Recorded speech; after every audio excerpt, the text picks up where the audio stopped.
I knew these ladies were gonna be real big. You know them as In Vogue. En Vogue? En Vogue.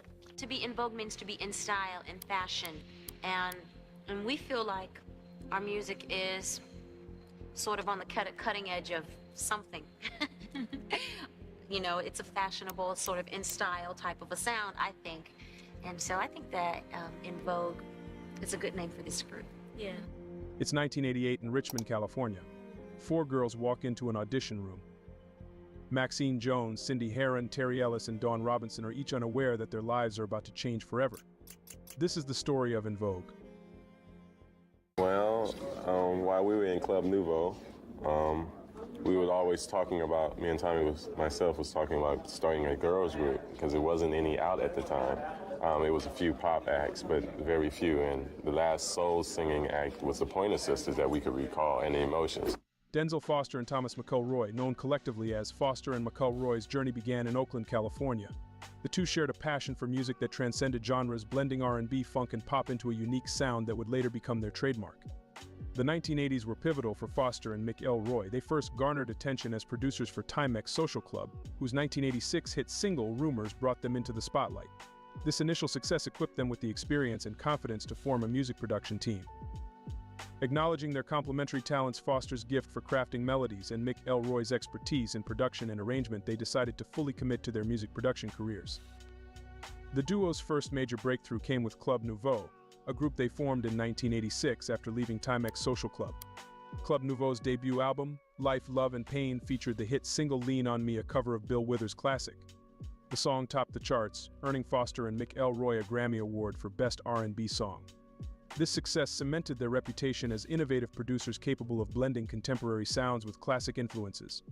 By 1988, Foster and McElroy had left Club Nouveau and landed a production deal. They eventually were able to sign a trio who were making noise in the Bay Area and went by the name Tony Tony Tony. Foster and McElroy released Tony Tony Tony's debut album under their production company, who, produced and co-written by the duo, was released in 1988. The first single, Little Walter, went to #1 on the R&B charts. In late 1988, amidst the success of the Tonys' debut album, Foster and McElroy sought to create an all-female group that could rival the legendary girl groups of the past. Their vision was to blend the harmonies and elegance of 1950s and 1960s girl groups with the contemporary sound of modern R&B. Based on the popularity of the trio girl groups of past like the Supremes and LaBelle, Foster and McElroy thought that a group consisting of 3 girls would be ideal for their new project. "We wanted the girls to be beautiful, but not too beautiful," said McElroy in a 1992 interview. "Intelligent, but not nerds or anything. And more than anything else, when they sang, we wanted people to go, wow." You know, Jenny and I always wanted to be like Jimmy Jam and Terry Lewis. So we were always discussing what kind of groups we wanted to produce. And one of the groups, we always wanted to do a girl group. We always said, what if we had an all-star girl group? That would be tight. Gladys Knight, Diana Ross, Patti LaBelle. The Emotions. Yeah. It was like, we had that. We could put it together and put it on top of some of these beats we're doing. That would be just, we would just hit them over the head with it. We were always plotting and scheming. We would like, oh, they could be dressed like this.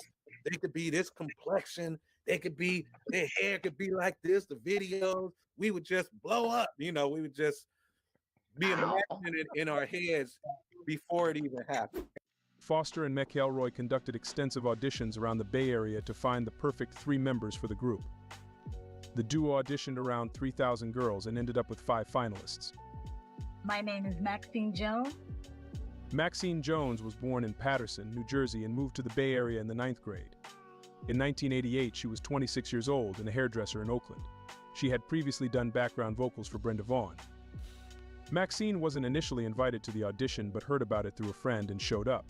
Funny enough, her roommate at the time also snuck to the audition without telling her. That girl ended up not making the group. I am Cindy Herron. Cindy Herron was 26 in 1988 and already a star in her own right. Prior to the audition, she was featured as a Jet magazine's Jet Beauty of the Week in a January 1980 issue. She was also named Miss San Francisco 1986 and a former Miss Black California. Herron had always wanted to pursue acting and was cast in 1980 on the PBS television drama Up and Coming, so naturally she was a shoo-in for the audition. I'm Dawn Robinson. Then there was Dawn Robinson, the youngest of the group. She was 20 at the time of the original audition and had been a club singer since she was 12 years old, and was currently working in a dentist office. Originally from New London, Connecticut, she had moved to the Bay Area when she was a teenager. She was at Summer Jam, an annual concert hosted in the Bay, when she was approached by an associate for Foster and Mick Elroy, asking if she was a model. She ignored him, thinking it was a pickup line. Then he asked if she was a singer. That got her attention. What I needed to get that audition that day. I just know that for a fact because I was too nervous. I kept telling my sister all day long. My mom had asked me the night before if she wanted me, if I wanted her to take me to the audition, and I said no. I asked Jackie, my best friend, because Mom, I don't want you at the audition with me. And then my best friend was like, but I gotta work, so she couldn't take me either. So my sister was there. Had my mom or my best friend taken me to the audition, Angel, I know for a fact that as soon as I said I was nervous, maybe not the first 2 times or 3 times, but after the 4th time, Mom, please just let's go. Can we go? Can we leave? She would have said yes. Okay. You know what I mean? My best friend would have been like, okay, let's go. Let's go get pizza. You know what I mean? Or let's just go like hang out. They would have felt prey to my begging them, please let's go. I don't want to be here. I don't deserve to be here. These girls are better than me. I kept saying that because Cindy had done so much in her life. And I just didn't think, oh my God, I didn't think I fit in at all. The 3 girls, along with Maxine's roommate Jordana, entered the audition room. They were first interviewed by the producers who wanted to make sure each girl was the right fit personality-wise. Then they were asked to sing. Maxine went first, then Dawn, then Cindy. Dawn's version of the audition song, Waiting on You, would be featured as the last track on the girls' debut album. But after the girls initially recorded their parts of the audition, another woman entered the room. My name is Terry Ellis. It was Terry Ellis, who was 25 years old and a student at Prairie View A&M University. She was singing with a band and doing studio work in Houston when a friend called her about the audition. She used her rent money to fly to Oakland the next day and was late to the original audition due to weather delaying her flight from Texas. The girls sang. They sang solo. They sang in different lineups in 3-part harmony, then 4. Maxine remembered in a 1991 interview, "When I went in with the girls, my voice fit in with theirs, like we had the same tone qualities or something. It was amazing. Denny tried every possible combination of the 4 of us, and it seemed to work. Everything we did seemed to work." The chemistry among the 4 women was immediate and powerful. Each brought a unique voice and style, blending perfectly to create the rich, harmonious sound that would become In Vogue's signature. And their voices blended so well together that Foster and Mick Elroy's hopes of finding a trio slowly faded away. They found a quartet. Maxine, Cindy, Terry, and Dawn would find out they made the group a couple days later. Now, you all were put together by, well, it was an audition, I guess, in California on the West Coast by Foster and McElroy, who, by the way, wrote the theme song to the video. So, you know, ooh la la. Ooh la la. So they were auditioning for, were they specifically looking for 4 young ladies, or were they just trying to see what they could catch? Actually, it was 3. Yeah. It was supposed to be, 3 young ladies, but they couldn't let us go. Yeah, But, you know, so well together. yeah. They kept all 4. Yeah. The girls made it. They were in the group and ready to get to work. They signed a 7-year production deal with Foster and McElroy's 2 Tough Enough Productions. In their initial agreement with Foster and McElroy, who the girls would go on to nickname Denny and Tommy, the girls were allegedly promised $5,000 up front and another $5,000 after the album was finished. According to Dawn, they were also incentivized to personally receive 2 cents per album sold. So if they sold 1 million copies, each girl would bring in about $20,000 before other expenses. They also were introduced to their new manager who managed Denny and Tommy as well. We were there and Denny was so nice. You know what I mean? Yeah, this is our manager, David Lombard. Maybe he could be your manager one day. That was another thing that he put in our heads. Like, he's a good guy. He had his hand around his shoulder and he was, you know, hitting his chest like this, like he's a good guy. And he's gonna protect us. And if y'all got him as a manager, he'll do the same for y'all. And we were like, okay, nice to meet you, David. The girls were first featured on Denny and Tommy's compilation project FM Squared and featured in the music videos for the album while preparing to make their own music. By 1989, the group began recording their debut album. The early days were filled with long hours in the studio, honing their craft and perfecting their harmonies. Denny and Tommy guided them, crafting a sound that was both nostalgic and fresh. The group's early music was heavily influenced by the likes of the Supremes and the Ronettes, but with a modern twist that set them apart in the competitive music landscape. The girls were beginning to spend a lot of time together. Terry, Maxine, and Dawn even shared an apartment in Oakland while recording the album. Cindy had her own place, but visited often. Even still, they seemed to get along just as well as they sounded. The group was originally named For You, but that name was already taken. Then someone suggested Vogue, which was taken as well. Then the girls finally settled on In Vogue. Not because the girls came in glamorous or anything. Tommy remembered the first time he saw the girls in a 1994 Vibe interview. What we weren't ready for was the transformations. Maxine was a little hippie with a cheesy little skirt and little braids. Cindy was put together, but everybody else was a bum. In Vogue would later go on to epitomize their name. The girls, once polished, looked like models and dressed like them too.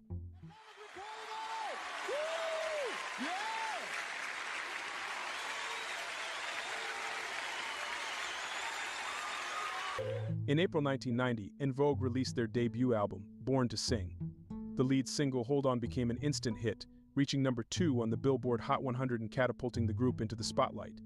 The song's opening a cappella rendition of the Jackson 5's Who's Lovin' You, performed by Terry, showcased their vocal prowess and set the stage for their success. The success of Hold On was followed by other hits from the album, including Lies and You Don't Have to Worry. Both songs climbed the charts, further establishing En Vogue as a formidable presence in the music industry. When we all met the day of the audition, it just happened. It was like magic. So we like to say that it was fate that brought us together. During this time, it is alleged that Terry and Denny from Foster and McElroy began to start seeing each other romantically. But that wasn't stopping the group's momentum. The Born to Sing album went on to go 3 times platinum.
What separated En Vogue from other acts of the time was that all the girls could sing.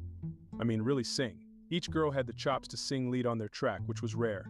And not only could they sing, their looks and star power matched their talent. The 4 won a Billboard Award for R&B Single of the Year and a Soul Train Award for R&B Urban Contemporary Single of the Year, Group, Band, or Duo. They were also nominated for a Grammy for Best R&B Vocal Performance by a Duo or Group, losing to Ray Charles and Chaka Khan's duet I'll Be Good to You. The ladies were on top of the world. They even signed an endorsement deal to appear in a Diet Coke commercial directed by Spike Lee. The public began to get to know the girls as well. Maxine was the free-spirited hippie chick, Cindy was the beauty queen, Terry was the Southern belle, and Dawn, well, she was the young spark plug of the group. We will go back into the studio in October and work on our second album, and we hope that the first single from that album will be released around February of '92. And around Christmas time, we're also looking forward to releasing sort of like a compilation of remixes on all of the singles that we have released so far. Despite their success, when the group returned to the studio in 1991 to record their second album, they received the same payment as for their debut, $5,000 up front and another $5,000 upon completion, as well as 2 cents apiece for each record sold. Dawn would go on to say, "We had never seen that kind of money. I was rich. I was singing in clubs one day, then I had a check for $5,000 and then another $5,000 at the end of the recording process. But to get the same thing for the second album was an insult." They were also told that they couldn't write on their sophomore album by their team, inhibiting any writing royalties that they could acquire once they put the album out. Didn't write on this album because we were really busy and time was definitely a factor. So Tommy and Denny had to go in and they pretty much did everything and they let us hear everything and we liked it. So it was like, okay. In 1992, En Vogue released their second album, Funky Divas. This album solidified their status as superstars. featuring hits like My Lovin' You're Never Gonna Get It, giving him something he can feel and free your mind. The album showcased their versatility and ability to blend genres seamlessly. My Lovin', with its memorable refrain and sassy attitude, became one of their biggest hits, embodying the group's confident and empowering image. Funky Divas not only achieved commercial success going multi-platinum but also earned the group numerous awards and nominations, including several Grammy nods. En Vogue became synonymous with empowerment, style, and vocal excellence. Their bold, confident image and messages of self-assurance and independence resonated with fans, especially women, who saw the group as role models. But while everything seemed glamorous from the outside, Dawn was beginning to see how much money the people around the group were making, alleging that before any member of En Vogue got paid, Denny and Tommy and their label were taking the lump sum of the money. She would be vocal about this to the other members, but the other ladies did not seem to care as much, afraid that they would face repercussions from the producers or their label if they spoke up for themselves. That I'm what? That you're very successful, does it frighten guys off a bit? It can be intimidating, but some of them like the challenge. Yeah. And would you go out with like a guy who was really poor? Yes, definitely. Yeah. We're really poor. Really.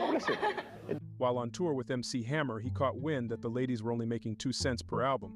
He set up a meeting with the group and a business attorney who told them their deal was predatory and they should be making way more money. Dawn, being known for being the feisty one in the group, was ready to make a move that would force the label to pay the girls more, but the other members held back. Yeah, but I'm only talking about contracts for all of us. I never ever made it sound like I'm talking just for Dawn. It was never ever that. You know what I mean? So, in other words, when I take my contract to the, I didn't take it to our attorney, but I took it to our accountant. And I said, what is going on? Where's the money? Show me the money. What's going on? There's something wrong here. And when I did that, I'm talking, our contracts were equal to the same exact contract. So if I'm speaking up for me, I'm speaking up for all of us. You know what I mean? The conversations that Maxine and I would have all the time, we would have these powwows on the phone for hours. Okay, Max, so tomorrow we're going to call Cindy and Terry and get them on board, right? Right. Okay, cool. We'll talk tomorrow, right? Right. And the next day I talked to her and I was like, so Max, what's up? Let's call them. And she's like, well, Dawn, I called Denny last night. Oh my God, no, you didn't. Please tell me you did not do that. Yes, I called Denny because I wasn't sure. And Denny said, no, we shouldn't renegotiate. Well, of course not, because for Denny, it's not broken. For us, It is broken. For our producers, it was fine. Everything was great. Don't call the producers. It would always be that way. But despite this tension over money, En Vogue ventured into new territory during this time. They made numerous television appearances on shows like In Living Color, A Different World, and Rock. Cindy also had a supporting role in the Tupac-led film, Juice. Funky Divas went 5 times platinum and was nominated for 5 Grammys. By 1993, they had secured an endorsement deal with Converse and were on the cover of publications like Vibe and 17. Rappers started mentioning them in their lyrics. Biggie shouted them out in Dreams, and Phife Dawg even singled Dawn out in the Tribe called Questune Oh My God. The girls even caught the eye of one of the biggest stars of the time. Ladies and gentlemen, please welcome the recipients of the 1993 Sammy Davis Jr. Award and 4-time 1993 Soul Music Awards nominees, En Vogue. Luther Vandross was a bona fide superstar during this time. Known as the Velvet Voice, he had already solidified himself as one of the greatest vocalists of all time by 1993. He asked the members of En Vogue to join him as his opening act of his Never Let Me Go tour, which spanned 6 countries during 77 shows. But the ladies would soon leave the tour abruptly due to spats with the superstar. It all started when the girls declined to do the Arsenio Hall show to promote the tour. At the time, they thought they had done too many TV appearances and were becoming overexposed. Strike one. Then the band. Luther's stage was in the round, meaning that it was in the middle of the arena and rotated around for the entire audience to see. En Vogue had signed a contract stating that their band was supposed to be on the stage. But when audiences started complaining that the stage was so cluttered they couldn't see and the ladies started receiving bad reviews from critics, they wanted to move the band to where Luther's was, which he had a problem with. Strike two. Then wardrobe. According to the contract they signed, the group was not allowed to wear any of the colors Luther or his crew wore on stage. No blacks, reds, whites, no primary colors. En Vogue was known for their striking red gowns and incredible fashion sense. To restrict them to wearing bland colors like brown, hot pink, and orange did not sit right with the girls. So they rebelled against it and wore the colors they wanted. Strike 3. This all culminated into a big blow-up between Luther and the ladies. Luther at one point put up curtains in the backstage area so he wouldn't have to even see the girls' faces. When the members of En Vogue disregarded the curtains and walked through them in order to make their way to the stage, Luther called the cops on them for trespassing. We're opening for Luther, and Luther's fabulous. He is. Nothing we'd done prepared us for an experience like Luther, said Cindy, who was pregnant on tour. Luther's camp would use Cindy's pregnancy as an excuse to say that's why the girls wanted off the tour, but the girls refuted that. In an interview with Vibe, Cindy said when we played Radio City Music Hall, we had everything scripted and choreographed, so we'd never get caught not knowing what to do. Now I'd like to get away from all that. I'd like to be freer in the show. But the truth is, we don't have the funds yet to pull that off. And she was right. The ladies were still tied to the same contract they had in the beginning. And even with the persistence of Dawn nagging the girls to take a stand against the label, nothing was done. But audiences couldn't tell from the outside. The girls were still as glamorous as ever. In 1993, they featured on Salt and Peppa's top 10 hit, What a Man, which still knocks till this day. They also released an EP titled Runaway Love, which had a single of the same name and was moderately successful. Dawn urged the group to boycott recording and take a stand against the label, believing that if they refused to record, the label would be forced to address their grievances and renegotiate. Cindy and Maxine agreed, but the label approached Terry with promises of a solo album, and she decided to not stand with her group members. Terry Ellis becomes the first of the divas to offer the world her singular sound. And she does just that on Southern Gal. But the group is The group is still solidly together. Terry would record and debut at a solo album, Southern Gal, in November 1995. It was released by East West Records and produced a top 10 R&B hit, Wherever You Are. The album peaked at 116 on the US Billboard 100. So, in other words, it wasn't the greatest success. But En Vogue was still on the up and up. The same year, the band made a cameo appearance in Joel Schumacher's superhero film, Batman Forever. And by 1995, their 7-year contract with Two Tough Enough Productions had concluded, so it was finally time to start renegotiating. Despite their success, all was not well within the group. By the mid-90s, internal conflicts began to come to a head. After Terry's solo album was out, Sylvia Rhone, the head of their label, offered Dawn a solo album, to which she began recording. However, after she had completed a few songs, Sylvia pulled the plug on her solo effort. And then maybe Terry was done with her album. She was getting ready to go on tour, like I said, and we supported her. And then the record company came to me and said, well, Dawn, we're not serious about your album right now. We're just going to go in and do an En Vogue album. And I was like, what? Wait a minute. Because I had recorded some incredible material and Sylvia Rhone loved it at Atlantic Records. She loved it. And I'm like, so you took Terry's album seriously, but you didn't take my album seriously? Now, this could be looked at in two ways. Either the label just wanted to keep Dawn busy so she wouldn't stir up too much trouble about negotiations, or they observed how Terry's album did poorly and decided they didn't want to risk another solo En Vogue project. I'll let y'all decide, but let me know what you think in the comments. Dawn agreed to stop working on her solo project as long as Sylvia Rhone would grant her her own solo rights so she can look for another label for her solo contract. In 1996, the group recorded Don't Let Go Love for the soundtrack to the movie Set It Off. But during the recording sessions for Don't Let Go, Dawn heard speculation about her place in the group. And with Don't Let Go, it was that way. They thought that I would sound good singing lead. And then the record company came in and said, we don't want Dawn to sing lead because she's going to be leaving the group. Oh, well. Yeah, we're going to be kicking her out. So we want to make sure that Cindy and Terry and Maxine sing the lead with her so that she doesn't have the bulk of the song. The record label intervened, attempting to pressure the producers into not letting Dawn sing lead on the song. However, her voice sounded too good on the track to be replaced.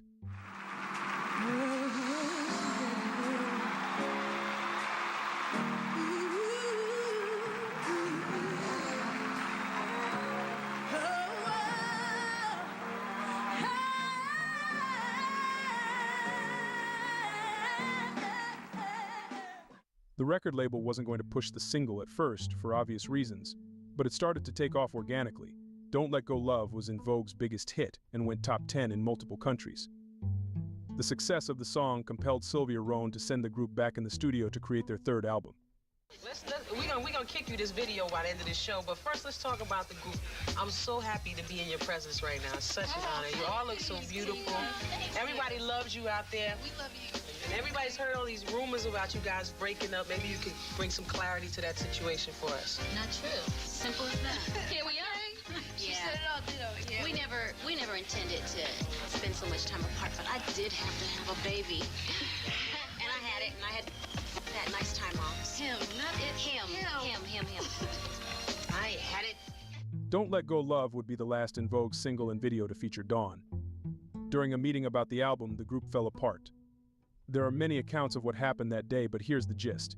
In 1997, Sylvia Rhone called a meeting that included all the girls, their attorneys, and staff. Knowing that Robinson had just signed a deal with Interscope Records and Dr. Dre for her solo project, Sylvia Rhone asked each member of En Vogue for a 2-year commitment to the third album. The other ladies were able to commit. Dawn felt like she was unable to do that and refused. Feeling as if Terry was supported for her solo project in ways that she wasn't, Dawn felt betrayed. Not able to commit to Sylvia's demands, Dawn was kicked out of the group. But the other three remember it differently, saying that Dawn wasn't kicked out and left on her own accord. Initially, it was a slightly sad experience, but Dawn wanted to pursue her solo career, and we respected that. And vocally, we got with a vocal coach to work out our vocal harmonies, and we feel good and very comfortable now, and our fans have been very supportive, and it's been a good thing. The group continued as a trio, releasing the album EV3 in 1997, supposedly removing the vocals Dawn had already recorded for the album, while EV3 still managed to produce hits like Whatever. It was clear that the dynamics had shifted. The album received mixed reviews, and the group's cohesion seemed to be weakening. Without Dawn Robinson, the group struggled to maintain the same level of success and unity that had defined their earlier years. But by 1999, Dawn was in a new group, Lucy Pearl. They released an album that was certified gold. But for En Vogue, the late 90s and early 2000s were marked by further lineup changes and internal conflicts. Maxine Jones left the group in 2001, and Terry and Cindy brought in new members to fill the gaps. Amanda Cole had a short stint from 2001 to 2003. Rona Bennett came along in 2003 and has been an on-again, off-again member to this day. These changes disrupted the group's chemistry and made it difficult for them to recapture the magic of their earlier years. Fans were disappointed by the constant changes and longed for the original lineup. During this period, the group released several albums and singles, but none replicated the success of their earlier work. The constant changes in membership and direction left fans yearning for the original magic that defined En Vogue. Despite their efforts, the group could not regain the commercial success and critical acclaim they had enjoyed in the early 1990s. In 2008, fans were thrilled when the original members reunited for a series of performances. This reunion reignited interest in En Vogue and led to new recording projects and tours. The original lineup, consisting of Cindy Herron, Terry Ellis, Maxine Jones, and Dawn Robinson, brought back the magic that fans had been missing for years. The reunion tour was a success, with fans flocking to see the group perform their classic hits. En Vogue's powerful vocals and dynamic stage presence reminded audiences why they had become such a beloved group in the first place. The reunion also generated media attention and brought the group back into the spotlight. However, the reunion was short-lived. Internal disagreements resurfaced, and Dawn Robinson once again left the group in 2011. Maxine Jones also departed shortly thereafter, leaving Cindy Herron and Terry Ellis as the only remaining original members. Despite these setbacks, the group continued to perform and record new music, bringing back Rona Bennett to fill the void of the other two original members. Then, in 2012, Cindy and Terry sued Maxine and Dawn for the En Vogue name plus $1 million in damages, claiming that Dawn and Max were illegally touring under the En Vogue name after the band broke up. The judge sided with Cindy and Terry, letting only them use the name. Dawn and Maxine toured under the name Heirs to the Throne for a short time, and then internal conflicts broke them up as well. Cindy, Terry, and Rona Bennett released an album under the En Vogue name titled Electric Cafe in 2018, which received positive reviews from critics and fans alike. And in 2019, the original band plus Rona got back together for a benefit concert thrown by Sylvia Rhone to support cancer research, looking as good as ever. Despite their challenges, En Vogue's legacy as pioneers in R&B remain intact. Their influence could be seen in the new generation of girl groups and female artists who drew inspiration from their groundbreaking work. En Vogue's contributions to music and pop culture continue to be celebrated and recognized by fans and artists alike. The funky divas were born to sing. Thanks for watching, everybody. Please make sure to like, comment, and subscribe.